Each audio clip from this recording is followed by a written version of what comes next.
پسر عموم میگفت که با جماعت تبلیغ رفتیم پاکستان، بعد هند، از بومبایی رفتیم تایلند. برنامه بود بانکوک. تو شمال بانکوک مسلمان ها هستن، جنوب بانکوک هم، جنوب تایلند هم جزر فتانی هست که اونجا مسلمان نشینن. دیگه رفتیم اونجا، یک مدتی هم موندیم. یه چیز عجیبی دیدیم تو بانکوک. نماز صبح یه نفر پیش نماز، نماز ظهر یه نفر پیش نماز، نماز عصر یه نفر، نماز مغرب یه نفر، نماز عشا یه نفر تو بانکوک. یوسف خانم مسئول مرکز اونجا بود. یوسف خان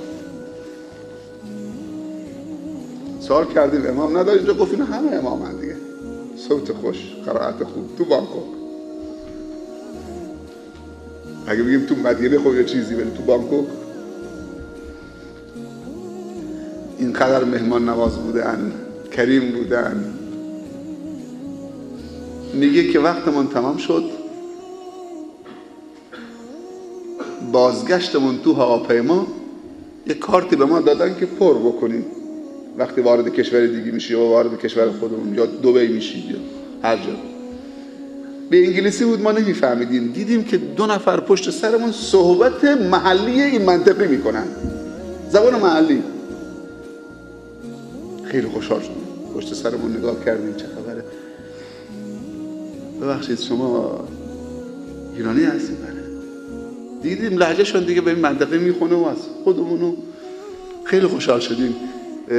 ببخشید میتونید این کارت فرم ما رو پر بکنید به زبان انگلیسی؟ بله بله با کمال میل. میگه فرم دادیم که پر بکنن. گفتم حالا یه سوال هم بکنید، پس شما از کجا میایید؟ میگه یکیشون گفت ما از بهشت میاییم.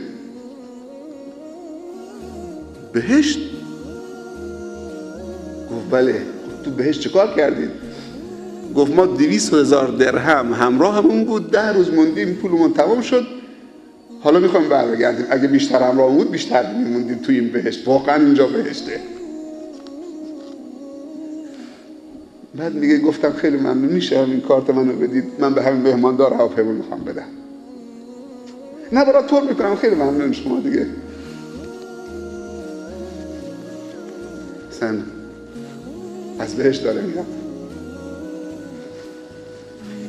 خیرین عوض و سر به سجده بیفتن که خدا مالشون رو قبول کرده که 500 تا عالم در شهرشون تربیت بشه در یک مقطع،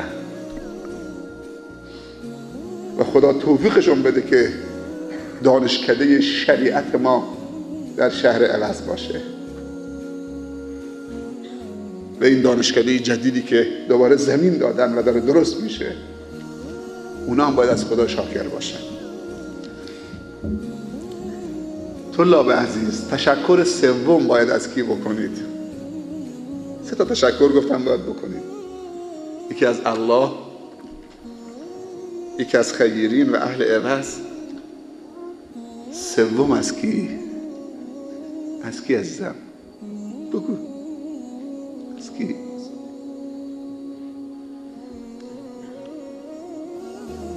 از اساتیدتون، از علماتون.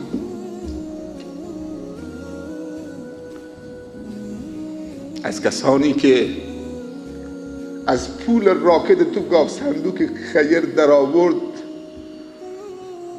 از 1 تومن 1 عالم درست کردن. از پول، از امکانات، از خشت و گلی که اینجا هست، اینا که همش بیروحه. خیرین باید بدونن که علما چه نقشی در تحول پولشون داشتن به انسانهای روحدار زنده، صالح و مصلح و نقش آفرین در جامعه. خیرین 2 تا تشکر باید بکنن، یکی از خدا، یکی از علما که پذیرفتن پولشون را هدفدار بکنن، پولشون را مهر قبول بزنن، پولشون را از فیلتر بگذرونن، پولشون را طاهر بکنن، خوب بکنن، با برکت تقدیم خدا بکنن. این پول آقاست، اینجا هزینه کرده.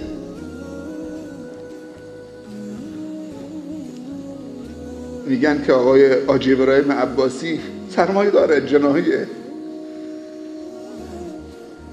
قصد یک مدرسه علوم دینی اهل سنت در منطقه کرده بود، در به در دنبال کسی میگشت که پولشو تبدیل به مدرسه دینی بکنه و عالم و معلم و مصلح بکنه و دعوتگر. اخیراً بهش گفتن یک نفر هست به اسم شیخ محمد ضیایی فارغ التحصیل مدینه است، اگه میتونه با این تماس بگیری این میتونه برات کاری بکنه. 25 سال هزینه میداد بدون که شیخو ببینه. تلفنی با شیخ صحبت میکنه، جناب شیخ شما هستید، آدرس شما به من دادن، من پول رو دستم باد کرده مونده، شما میتونید پول منو تبدیل به عالم بکنید، از این پول عالم درست بکنید، معلم درست بکنید، مربی درست بکنید، مصلح درست بکنید، دعوتگر درست بکنید، حافظ قرآن درست بکنید، تقوا درست بکنید، اخلاق درست بکنید، عظمت بیافرینید، سعادت برای بشریت بیافرینید. شیخ گفت بله، مال از تو، علم و خدمت و جهد و جهاد از من و توفیق از الله، خدا هم گواه میگیرم. آقای عباسی گفت تا 10 سال جناب شیخ من روی زمین باشم، زیر زمین باشم، تعهد میدم که این پول تزریق بشه. گفت منم تا 10 سال تعهد میدم که پول تو رو به کار بگیرم. 10 سال که تمام شد زنگ زد، بعد از اینکه شاگردا 30 نفر بودن 40 نفر بودن به 150 نفر رسیدن، زنگ زد حاجی ابراهیم تعهد من نسبت به تو تمام شده، 10 سال بود، مدرسه دیگه از امروز مال تو نیست. حالا چی میگی؟